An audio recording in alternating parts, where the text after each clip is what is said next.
اس نے اپنے بالوں کو بھی اجاڑا ہوا تھا اور اس کی حرکتیں بھی کچھ عجیب سی تھی۔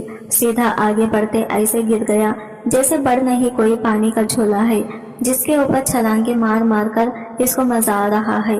میں اٹھ کے ایک سائڈ پہ ہو گئی اور مجھے یہ سمجھ میں زیادہ دیر نہیں لگی کہ معاملہ کیا تھا۔ وہ پاگل تھا، ہاں وہ پاگل تھا، اور ایسا پاگل کہ اسے یہ بھی پتا نہیں تھا کہ وہ خود کون ہے۔ وہ بستر پر بیٹھا تھا اور اس کی حالت بہت خراب تھی۔ اس کے منہ سے رال ٹپک رہی تھی اور وہ اپنی صفائی ستھرائی بھی نہیں کر سکتا تھا۔ میری آنکھوں کے سامنے وہ شخص تھا جس کے ساتھ میری زندگی چڑھ چکی تھی، لیکن دل میں ایک عجیب سی مایوسی تھی۔ میں نے سوچا یہ میری قسمت میں کیا لکھا تھا۔ اب مجھے پتا چلا کہ میری شادی اس طرح سے کیوں ہوئی تھی۔ میری ایک ساس تھی، ایک جیٹ تھا، جٹھانی تھی۔ ان لوگوں کے پاس بہت بڑا گھر تھا، جانور تھے، یہ لوگ گاؤں میں رہتے تھے، شاید ان کی زمینیں بھی تھی۔ میرا سسر اس دنیا میں نہیں تھے، مطلب یہ ایک پورا خاندان تھا۔ میں تو حیران ہو رہی تھی کہ اتنے اچھے گھر کا رشتہ میری چاچی کو کیسے مل گیا اور انہوں نے میری شادی بھی کروا دی۔ لیکن آپ کو پتا چلا کہ انہوں نے یہ سب کچھ کیوں کروایا تھا اور کیسے کروایا تھا۔ ایک پاگل کو کوئی اپنی معذور بیٹی بھی نہیں دیتا۔ کافی صحیح سلامت اور خوبصورت پڑھی لکھی لڑکی آج ایک پاگل کی بیوی بن چکی تھی۔ ایک پل کو تو میرا دل بری طرح سے ٹوٹ گیا تھا کہ یہی میری زندگی تھی، پر پھر میں نے اپنے دل کو مضبوط کیا اور سوچا کہ میں اسے ٹھیک کرنے کی کوشش کروں گی۔ وقار کا خاندان بہت عجیب تھا۔ ان کے پاس اتنے وسائل تھے لیکن اتنی عقل نہیں تھی کہ کسی نفسیاتی ڈاکٹر کے پاس جا سکیں، اور ان کے پاس ہمت بھی نہیں تھی کہ سمجھ سکیں کہ وقار کو کس طرح مدد کی ضرورت ہے۔ جب میں نے اپنی ساس سے بات کی تو انہوں نے کہا کہ ہاں میرا بیٹا پاگل ہے، لیکن ہم نہیں چاہتے کہ اسے پاگلوں کے ڈاکٹر کے پاس لے جائیں۔ وہ تو انسان کو جانور بنا دیتے ہیں، اسے زنجیر سے باندھ کے رکھتے ہیں، بجلی کے جھٹکے دیتے ہیں۔ میں نے کہا کہ یہ سب کچھ آپ نے فلموں میں دیکھا ہے یا پھر لوگوں کی زبان سے سنا ہے، ایسا نہیں ہوتا۔ اچھے ڈاکٹرز ہوتے ہیں، انسان کا خیال کرتے ہیں، اور ہم اس کو وہاں پہ چھوڑ کے تھوڑی آئیں گے۔ تو میری ساس نے کہا کہ اگر تو نے میرے بیٹے کو چھوڑ کے جانا ہے تو چلی جا، لیکن اس طرح کی باتیں نہیں کر۔ تو وہ بہت زیادہ ڈری سہمی رہتی تھی، لیکن میرے سامنے خوب زبان چل رہی تھی۔ میں سمجھ گئی تھی کہ ان کو بتا کر کچھ حاصل نہیں ہونے والا، اور نہ ہی انہوں نے اس بارے میں کچھ سوچنا ہے۔ اگر سوچا ہوتا تو آج ان کا جوان جہاں بیٹا اس مقام تک نہیں پہنچا۔ وقار کی عمر 24 سال تھی اور پتہ نہیں وہ کب سے اس صورتحال میں تھا۔ اگر یہ لوگ اتنے ہی اچھے ہوتے تو ان کو پہلے خیال آ جاتا۔ چاچے کے گھر رہ کر میں نے بہت سے کام کیے تھے، ان کی مار کھائی تھی، باتیں سنی تھی، ماریں کھائی تھی، راتوں کو رو رو کر زندگی گزاری تھی، لیکن میرے اندر اتنی ہمت باقی تھی کہ میں نے اپنی زندگی کا فیصلہ کر لیا تھا۔ میں وقار کو چھوڑ کر نہیں جا سکتی تھی۔ یہ میرے اصولوں کے بھی خلاف تھا، معاشرے کے اصولوں کے بھی، کیونکہ اب وہ میرا شوہر تھا۔ لیکن میں نے سوچ لیا تھا کہ میں اس کو ٹھیک کرنے کی کوشش کروں گی۔ میری زندگی اب صرف ایک ہی مقصد کی گرد گھومنے لگی تھی۔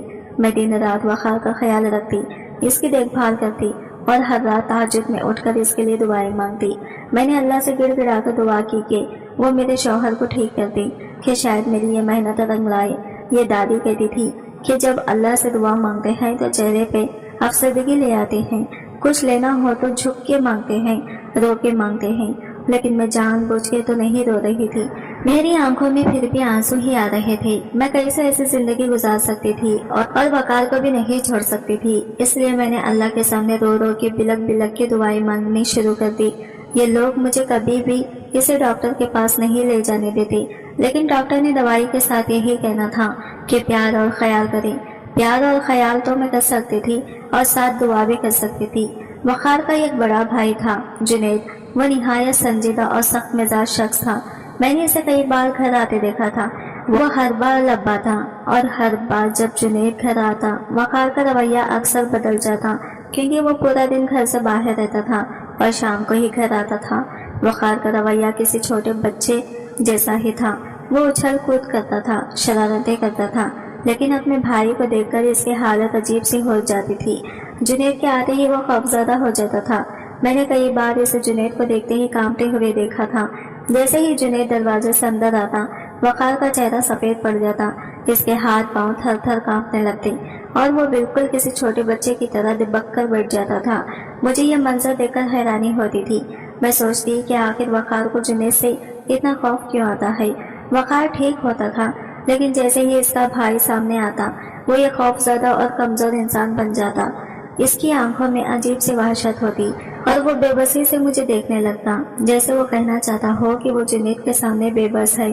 میں نے کئی بار کوشش کی کہ وقار سے پوچھوں، لیکن وہ اس بارے میں کچھ نہیں کہتا تھا۔ اس کی خاموشی نے مجھے اور بھی پریشان کر دیا۔ آخر میں نے سوچا کہ شاید اس کا جواب میری ساس کے پاس ہوگا، کیونکہ وہ اپنے بچوں کی نفسیات کو خوب سمجھتی تھی۔ ایک دن موقع پا کر میں نے اپنے ساس سے پوچھا، ماں جی ایک بات پوچھنی ہے، وقار بھائی جنید سے اتنا ڈرتا کیوں ہے؟ ہر بار جب وہ آتے ہیں وقار کانپنے لگتا ہے، جیسے کوئی بڑا خوف اس کے دل میں ہو۔ ساس نے میرے سوال پر عجیب سے مسکراہٹ دی اور کہا، بیٹی وقار تو بچپن سے ہی پاگل ہے، اسے تو ہر کسی سے ڈر لگتا ہے، اور تم کہتی ہو جنید سے؟ اس کی حالت ایسی ہے کہ وہ کسی کو بھی دیکھ کر ڈر جاتا ہے۔ اس کو کیا پتا کہ کب کس سے ڈرنا ہے؟ وہ تو کبھی کبھی پانی سے بھی ڈرتا ہے، کبھی کبھی سیڑھیوں سے بھی ڈر جاتا ہے۔ میں نے ڈر جاتا ہے کہ میں نے کہا کہ نہیں، میں نے واضح فرق محسوس کیا ہے۔ وہ آرام سے بیٹھ کے کھیل رہا ہوتا ہے یا مجھ سے بات کر رہا ہوتا ہے، لیکن جیسے ہی جنید بھائی کو دیکھتا ہے تو بہت ہی عجیب سی حالت میں آ جاتا ہے۔ میری ساس نے کہا کہ ایسا کچھ نہیں ہے، یہ سب کے ساتھ ایسا ہی کرتا ہے، تم آئی ہو تو اس کا رویہ تھوڑا سا بدل گیا، اس لیے شاید تمہیں ایسا لگ رہا ہے۔ لیکن مجھے ساس کی بات پر یقین نہیں آیا۔ وقار کو صرف جنید سے ڈر لگتا تھا، اور میں نے یہ بات بہت واضح طور پر محسوس کی تھی۔ وہ کسی اور سے نہیں ڈرتا تھا، نہ مجھ سے، نہ گھر کے دوسرے افراد سے، نہ ہی کسی اجنبی سے۔ بس جنید کو دیکھتے ہی اس وجہ سے ایک عجیب خوف طاری ہو جاتا تھا۔ میں نے دل میں ٹھان لیا تھا کہ اس بات کا اصل راز جان کر رہوں گی۔ یہ معمولی بات نہیں تھی، اس خوف کے پیچھے ضرور کوئی گہرا راز چھپا تھا، جسے ہر کوئی چھپانے کی کوشش کر رہا تھا، خاص طور پر میری ساس۔ ایک دن کا واقعہ ہے جو میں کبھی نہیں بھول سکتی۔ وہ دن میری زندگی کے سب سے مشکل دنوں میں سے ایک تھا۔ وقار کی حالت عجیب ہی تھی، کبھی وہ مجھے اپنی ٹیچر سمجھتا، کبھی وہ مجھے اپنی دلہن سمجھتا، کبھی کہتا تم میری دوست ہو، لیکن کسی بھی طرح کچھ بھی کر کے میں اس کو نارمل کرنے کی کوشش کرتی تھی کہ وہ صحیح حالات میں رہے، توڑ پھوڑ نہ کریں، کوئی ایسی ویسی حرکت نہ کریں، اور صبح سے اس کی حالت ٹھیک تھی۔ لیکن اچانک ایک دن اسے پھر سے پاگل پن کا دورہ پڑ گیا۔ وہ کچھ بے چینی سے چلنے لگا اور پھر اچانک میری طرف مڑا۔ اس کی آنکھوں میں عجیب سی وحشت تھی۔ میں گھبرا گئی۔ کچھ سمجھنے سے پہلے ہی اس نے غصے میں آ کر میرے منہ پر زور سے تھپڑ مار دیا۔ میرے چہرے پر جلن ہوئی اور آنکھوں سے آنسو بہنے لگے۔ میں اس لمحے میں بالکل بے بس تھی۔ میرے دل پر جو بوجھ تھا وہ بیان سے باہر تھا۔ میں نے کبھی نہیں سوچا تھا کہ وہ شخص جس سے میں نے اتنی محبت کی وہی مجھے اس طرح تکلیف دے گا۔ میں نے خود کو سنبھالا اور کمرے میں جا کر رونے لگی۔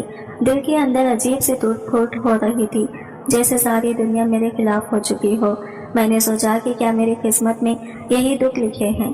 میری ساس کو بھی پتہ چل گیا تھا اور وہ مجھے کہنے لگی کہ تم نے تو اس سارے ماحول کو بڑا نارمل بنا دیا تھا، ایسا نہیں ہے۔ اس نے پتہ نہیں مجھ پہ بھی کتنی دفعہ ہاتھ اٹھایا، کیونکہ یہ اپنے جواز میں نہیں ہے۔ یہ سب کچھ تو برداشت کرنا ہی پڑے گا، اس لیے زیادہ پریشان نہیں ہو۔ ان کو میرے ساتھ کوئی ہمدردی نہیں تھی۔ ایسا لگ رہا تھا کہ جیسے خوش ہو رہی ہیں، کیونکہ میں کافی دن سے یہی کہتی پھر رہی تھی کہ صرف پیار اور خیال سے ہی وقار کی حالت میں نے اتنی بہتری آئی ہے۔ آپ لوگ اسے ڈاکٹر کے پاس کیوں نہیں لے جاتے؟ اس رات میں نے اللہ کے سامنے زمین پر سر رکھا اور دعا کی۔ میری آنکھیں آج کباب تھی، دل بے چین تھا اور میں اپنے رب سے فریاد کر رہی تھی۔ میں نے کہا، یا اللہ میری مدد کرو، یا تو مجھے اتنی طاقت دے کہ میں یہ سب کچھ برداشت کر سکوں، یا پھر میرے شوہر کو مکمل طور پر ٹھیک کر دے۔ میں اس آزمائش میں اب مزید نہیں رہ سکتی۔ وہ رات میری زندگی کی سب سے طویل راتوں میں سے ایک تھی۔ میں نے پوری رات دعاؤں میں گزاری اور دل میں بس ایک ہی خواہش تھی کہ وقار ٹھیک ہو جائے، یا پھر مجھے اتنی ہمت ملے کہ میں اس کی حالت کو برداشت کر سکوں۔ صبح ہوئی تو میرے چہرے پر نشان تھا، لیکن مجھے پتا تھا کہ کسی نے بھی نہیں دیکھنا۔ میری ساس دیکھ کر تو شاید خوشی ہوتی، اور میری جٹھانی بھی جو زیادہ وقت اپنے گھر میں گزارتی تھی، وہ کہتی تھی کہ اس گھر میں ایک پاگل رہتا ہے، اس لیے میں یہاں پر نہیں رہنا چاہتی۔ لیکن جب بھی آتی تھی میرا دل جلا کر ہی جاتی تھی۔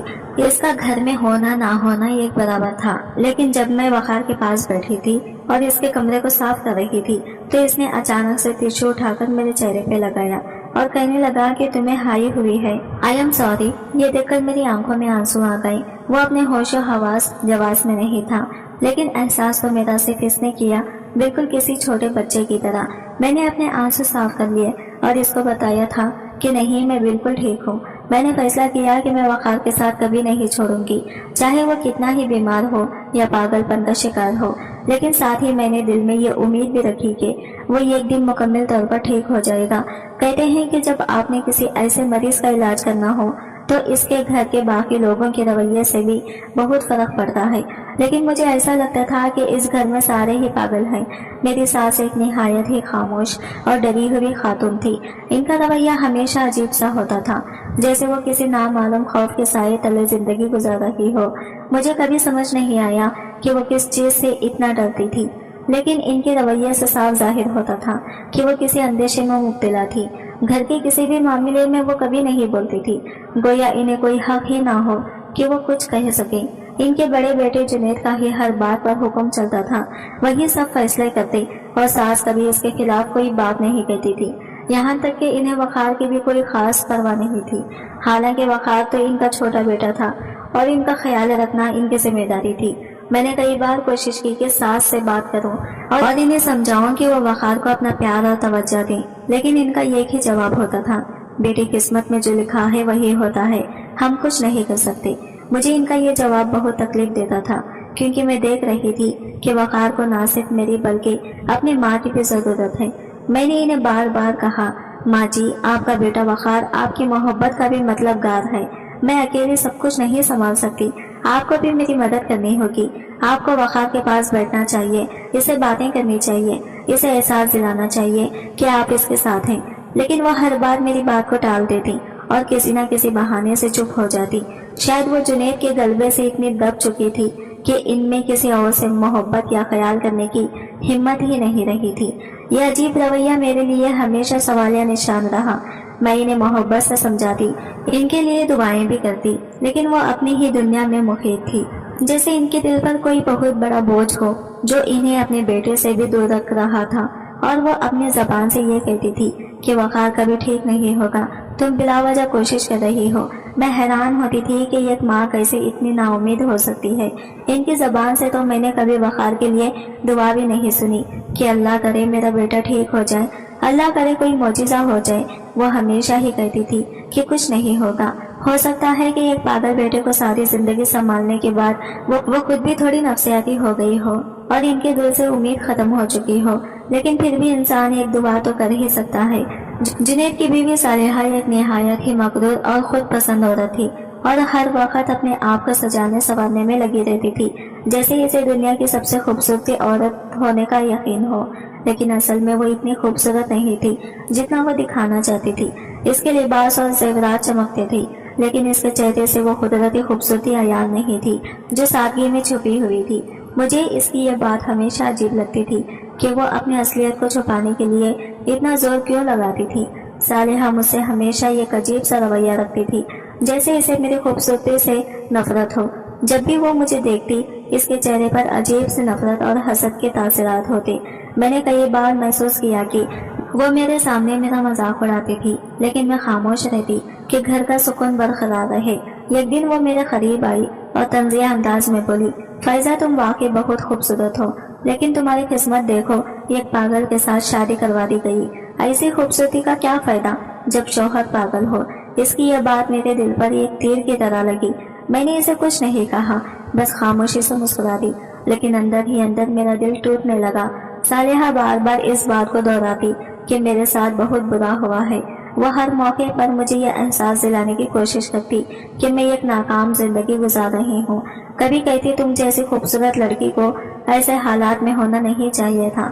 ابھی وہ طنزیہ ہنسی کے ساتھ بولتی، پاگل کے ساتھ زندگی گزارنا کوئی آسان بات نہیں، تمہیں بہت ہمت ہے۔ اس کی یہ باتیں مجھے اندر ہی اندر زخمی کرتی جاتی۔ کبھی کبھی اس کی باتیں سن کر میں اپنے کمرے میں جا کر ساری رات روتی رہتی۔ میں وقار کی حالت کو سمجھتی تھی اور اس کی دیکھ بھال کرنا اپنا فرض سمجھتی تھی، لیکن صالحہ کی باتیں میرے دل میں شکوک پیدا کر دیتی تھی۔ میں خود سے سوال کرنے لگتی کہ کیا واقعی میرے ساتھ بہت برا ہوا ہے؟ کیا میں ایک بہتر زندگی گزارنے کی حقدار تھی؟ رات کے اندھیرے میں جب سب سو جاتے، میں زمین پر سر رکھ کر اللہ سے فریاد کرتی، یا اللہ مجھے ہمت دے، یا تو میرے شوہر کو ٹھیک کر دے، یا مجھے اتنا مضبوط بنا دے کہ میں یہ سب برداشت کر سکوں۔ آنسو میرے رخساروں پر بہتے رہتے اور دل میں بے شمار سوالات اٹھتے۔ صالحہ کی باتیں میری خود اعتمادی کو جھنجھوڑ دیتی، لیکن میں نے اپنے دل کو مضبوط کیا۔ میں جانتی تھی کہ یہ میری آزمائش ہے اور میں اس کا سامنا کرنے کے لیے تیار ہوں۔ وقار کو ٹھیک کرنے کی امید میرے دل میں ہمیشہ زندہ تھی اور میں اپنی محبت اور دعا سے اسے بہتر بنانے کی کوشش کرتی رہی۔ میرا حال بھی بہت برا تھا، میرا ماضی بھی اور مستقبل کی بھی فی الحال کوئی امید نہیں تھی۔ ایسے میں ہمت سے کام لینا میرے لیے بہت مشکل ہو گیا تھا۔ کبھی کبھی یاد آتا تھا کہ میری پرانی زندگی کتنی بری تھی۔ میری چاچی میرے لیے ہمیشہ ایک عذاب بنی رہی۔ وہ دن رات مجھ پر ظلم کرتی، کبھی کھانے میں کمی کرتی، کبھی مجھے بھری دھوپ میں کام کرنے پر مجبور کرتی۔ گھر کے تمام مشکل کام میرے ذمے تھے اور اگر کوئی کام ذرا سا بھی ٹھیک نہ ہوتا تو وہ مجھے بے تحاشا ڈانٹتی اور بعض اوقات مار پیٹ بھی کرتی تھی۔ میری دل میں ہمیشہ یہ حسرت رہی کہ کب میری شادی ہوگی اور میں اس عورت کے ظلم سے نجات پاؤں گی۔ سب گھر والے اور رشتے دار یہی کہتے تھے کہ فائزہ بس تمہاری شادی ہو جائے گی، پھر تم اپنے گھر کی ہو جاؤ گی اور تمہیں چاچی کے ظلم سے چھٹکارا مل جائے گا۔ یہ باتیں میرے دل کو کسی حد تک تسلی دیتی تھی، لیکن چاچی ہمیشہ ایک بات کہتی کہ جو میرے دل کو خوف سے بھر دیتے، میں نے تیری شادی نہیں کرنی، میں نے تجھے ساری زندگی اپنی نوکرانی بنا کے رکھنا ہے۔ یہ باتیں سن کر میری امیدیں ختم ہو جاتی تھی۔ مجھے لگتا تھا کہ شاید میں ہمیشہ اس ظلم کے پہاڑ تلے دب کر رہ جاؤں گی، لیکن پھر ایک دن ایسا ہوا جس کا میں نے کبھی تصور بھی نہیں کیا تھا۔ چاچی نے اچانک میری شادی کی بات کرنی شروع کر دی اور دیکھتے ہی دیکھتے میری شادی وقار سے کروا دی گئی۔ میں حیران تھی کہ جس عورت نے ہمیشہ کہا کہ میری شادی نہیں ہونے دے گی، وہ اب خود میری شادی کے لیے اتنی بے چین کیوں ہے؟ لیکن شادی کے ہنگامے اور نئی زندگی کے آغاز میں ان سوالات کے جواب تلاش کرنے کا موقع نہ پا سکی۔ پھر ایک دن مجھے سچائی کا علم ہوا۔ مجھے پتا چلا کہ چاچی خود کسی اور مرد کو پسند کرتی تھی اور وہ اس کے ساتھ باہر کے ملک جانا چاہتی تھی۔ میری شادی اس لیے کروا دی گئی تاکہ وہ مجھے گھر سے نکال سکے اور اپنے راستے میں کوئی رکاوٹ نہ رہے۔ یہ سوچ کر میرے دل میں ایک عجیب سا دکھ ہوا اور غصہ پیدا ہوا۔ میرے چچا اس وقت خاموش تھے جب ان کی بیوی مجھ پر ظلم کرتی تھی، اور جب چاچی مجھے گھر سے نکال کر خود بھاگ گئی تب بھی وہ کچھ نہیں بولے۔ شاید وہ شرمندہ تھے کہ انہوں نے اپنی بیوی کی زیادتیوں کے خلاف کبھی آواز نہیں اٹھائی، اس لیے مجھ سے مدد بھی نہیں مانگی۔ یہ سچائی جاننے کے بعد میں نے اپنے دل میں سکون پایا تھا۔ شاید میری قسمت میں یہی لکھا تھا۔ اگرچہ چاچی نے میرے ساتھ جو کچھ کیا وہ غلط تھا، لیکن اس کی وجہ سے میں وقار کی زندگی میں آ گئی اور یہاں پہ میرے پاس امید تو تھی۔ وقار کا رویہ بالکل کسی چھوٹے بچے کی طرح تھا، جیسے چھوٹے بچے چلتے چلتے گر جاتے ہیں، ان کو کوئی چوٹ لگ جاتی ہے۔ اسی طرح ایک دن بھاگتے ہوئے کمرے میں آ رہا تھا کہ اس کا سر دیوار پہ لگ گیا اور وہ تھوڑی دیر کے لیے زمین پہ بیٹھ گیا۔ میں نے کہا کہ ٹھیک تو ہے، تو کہنے لگا کہ ٹھیک ہوں۔ مجھے لگا کہ یہ سب کچھ نارمل ہے کیونکہ پہلے بھی ہو جاتا ہے، لیکن یہ نہیں پتا تھا کہ میری زندگی بدلنے والی تھی۔ میں نے تہجد پڑھ کر اپنے شوہر کے لیے دعائیں کی تھی، اور تہجد پڑھی ہی لاڈلی عبادت ہے، یہ اللہ سے اپنی بات منوا لیتی ہے۔ اسی دن فجر کے وقت میری آنکھ کھلی۔ میں نے دیکھا کہ وقار بستر پر بیٹھا ہوا ہے، لیکن آج وہ کچھ مختلف تھا۔ وہ بظاہر ٹھیک لگ رہا تھا، جیسے کوئی عام جوان مرد ہو۔ میری حیرت کی انتہا نہ رہی۔ میں نے سوچا یہ کیا ہو رہا ہے؟ اس نے کہا کہ کون ہو تم؟ میری ماں کہاں ہے؟ ہٹ جاؤ میرے سامنے سے، وہ بالکل جوان مرد کی طرح بولا۔ حیران رہ گئی۔ مجھے یقین تھا کہ شاید سب کچھ بدل گیا ہے۔ وقار کی یادداشت واپس آ چکی تھی۔ جب میں نے دیکھا کہ وقت بالکل بدل چکا تھا، میں اپنے جذبات پر قابو نہ رکھ سکی۔ وہ شخص جو کل تک ایک پاگل کی طرح تھا، آج بستر پر سیدھا بیٹھا تھا اور ایک عام انسان کی طرح لگ رہا تھا۔ میرا دل خوشی اور خوف کے درمیان تھا۔ میں سوچتی رہی کہ یہ معجزہ کیسے ہوا؟ کیا میری دعائیں قبول ہو گئی تھی یا پھر یہ سب ایک خواب تھا؟ وقار نے آہستہ سے میری طرف دیکھا اور پوچھا، تم کون ہو؟ یہ سوال سن کر میرا دل دھڑک اٹھا۔ وہ شخص جسے میں اپنا شوہر مانتی تھی، وہ مجھے نہیں جانتا تھا۔ میں نے خود کو سنبھالا اور آہستہ سے جواب دیا، میں تمہاری بیوی ہوں، فائزہ۔ وقار نے حیرت سے میری طرف دیکھا، جیسے وہ کچھ یاد کرنے کی کوشش کر رہا ہو۔ پھر اس نے سر جھکا لیا اور بولا، مجھے کچھ یاد نہیں آ رہا، مجھے تم یاد نہیں ہو۔ میری آنکھوں میں آنسو آ گئے۔ یہ لمحہ میرے لیے بہت مشکل تھا۔ میں نے اسے سنبھالنے کے لیے اتنی محنت کی تھی، اور اب جب وہ ٹھیک ہو چکا تھا، وہ مجھے نہیں پہچان رہا تھا۔ یہ سوچ کہ وہ مجھے اپنی بیوی کے طور پر قبول نہیں کرے گا، میرے دل کو چیر گئی۔ ایسا ہوتا ہے کہ جب انسان کی یادداشت چلی جاتی ہے اور جب واپس آتی ہے تو اس کے بیچ کے عرصے کو وہ بھول جاتا ہے۔ اس بیچ اس کے ساتھ کیا ہوا وہ اسے یاد نہیں رہتا، اور ڈاکٹرز کہتے ہیں کہ یہ یادیں اسے یاد آ جائیں، اس کے چانس بہت ہی زیادہ کم ہوتے ہیں۔ لوگوں کو کبھی بھی کچھ بھی یاد نہیں آتا، وہ مجھے بھول چکا تھا، ہمارے نکاح کو بھول چکا تھا، وہ سارا وقت بھول چکا تھا جو ہم نے ایک دوسرے کے ساتھ گزارا تھا، اور میرے لیے یہ کسی عذاب سے کم نہیں تھا۔ وہ ایسا کیسے کر سکتا تھا؟ یہ کیسے ہوا؟ میں تو اس کے دل اور دماغ دونوں سے نکل چکی تھی۔ مجھے یقین نہیں آتا تھا، لیکن وہ جس طرح مجھے دیکھ رہا تھا، جن نظروں سے مجھے دیکھ رہا تھا، میں حیران تھی۔ میں نے کہا کہ آپ کی حالت بہت بری تھی، آپ کے ساتھ میری شادی بہت عجیب طریقے سے ہوئی تھی۔ میری چاچی نے یہ رشتہ دیا تھا، وہ بہت بری عورت تھی، میرے ساتھ بہت ظلم کرتی تھی۔ پھر میری شادی آپ کے ساتھ ہو گئی تو مجھے پتا چلا کہ آپ کی ایسی حالت ہے۔ میں نے دن رات آپ کے لیے دعائیں کی، تہجد پڑھی۔ ہم لوگ ایک ساتھ اسی کمرے میں رہتے تھے، میں آپ کے ساتھ رہتی تھی۔ ہم لوگ ایک دوسرے کے ساتھ اچھا وقت گزارتے تھے، دوستوں کی طرح رہتے تھے۔ آپ کی حالت بالکل کسی 8 سال کے بچے جیسی تھی۔ میں نے بہت وقت دیا ہے آپ کو، بخار بہت امید سے میں آپ کے ساتھ رہ رہی تھی۔ ایسا تو نہ کہیں، نہیں تو میں مر جاؤں گی۔ سب کچھ یاد کرنے کی کوشش کریں۔ مجھے نہیں پتا تھا کہ جب کسی ایسے مریض کی یادداشت واپس آ جاتی ہے تو پھر اسے بار بار یہ کہنا کہ یاد کرنے کی کوشش کریں، اس کے لیے اچھا نہیں ہوتا۔ لیکن میں بھی کیا کرتی ہوں، میرے اوپر بھی تو اتنا بڑا ظلم ہو رہا تھا۔ میرے شوہر مجھے ماننے سے انکار کر رہا تھا، وہ میرے وجود کو ماننے سے انکار کر رہا تھا۔ اس کے لیے میں تھی ہی نہیں، اس کے سامنے کھڑی یہ لڑکی اس کے لیے یہ اجنبی تھی۔ وہ کسی فائزہ کو کبھی نہیں جانتا تھا، اس کا مطلب تو یہی تھا کہ سب کچھ ختم ہو گیا تھا۔ جب وہ مجھے ہی نہیں جانتا تھا تو پھر ہمارے نکاح کو بھی نہیں جانتا تھا، اور جب اسے نکاح یاد ہی نہیں تھا تو اس کا مطلب کہ میں اس کے لیے محرم نہیں تھی۔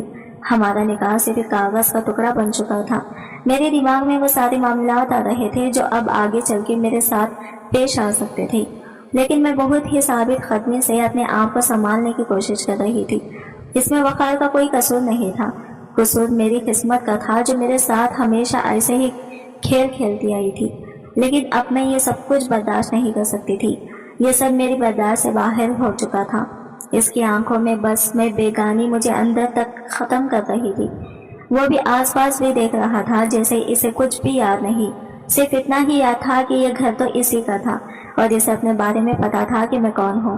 وہ بھی مجھ سے زیادہ تکلیف میں تھا، لیکن میری تکلیف کا کیا، اب میں کیا کرتی ہوں، کہاں جاتی؟ وقار نے اٹھ کر بستر سے نیچے قدم رکھا اور جیسے ہی وہ کھڑا ہوا اس کے چہرے پر ایک نئی روشنی نظر آئی۔ وہ پہلے کی طرح بے بس اور کمزور نہیں لگ رہا تھا، بلکہ ایک طاقتور اور مضبوط مرد کی طرح لگ رہا تھا۔